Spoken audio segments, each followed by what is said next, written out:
The Thomas fire left behind a massive burn scar in Santa Barbara and Ventura counties. Right now, evacuation orders stretch from near Goleta to east of Carpinteria. KCAL 9's Randy Paige is live in Santa Barbara at the Earl Warren Showgrounds, and that's where people are taking their animals to get them out of harm's way. Randy?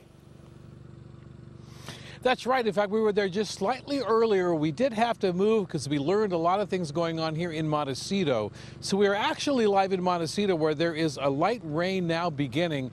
The work crews from CAL FIRE have been busy trying to clear out the debris from the streams here. And this is one of the roads which leads to the area which is closed. They are taking evacuations here very seriously. At this make-your-own sandbag station in Montecito, they're down to the last shovelful as people who live nearby race against the clock to get sandbags in place before the brunt of the storm hits. If you are directly below the big heavy burns and all the ground was crystallized, pretty much it's going to flow right toward your house. I'm in that neighborhood. Other people are just in the areas where it floods down the streets and goes into the different neighborhoods. This is a very old neighborhood, and there's not a lot of old, modernization to the water flow. Here's why. Firefighters were able to save all but a few homes in this community when the Thomas fire came roaring through 1 month ago. Now preparations for the second battle begins as bare hillsides threaten to dump tons of mud on the houses below. In fact, it is so potentially dangerous that mandatory evacuations are underway in the hillside communities, and sheriff's deputies are checking to make sure the homes are empty and putting tape on mailboxes to mark the fact nobody's home.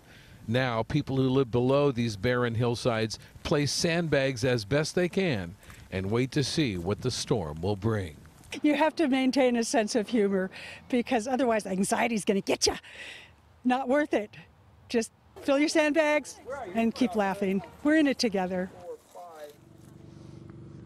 That is the kind of attitude to have, certainly. We should point out that the ground here really is pretty dry. Take a look.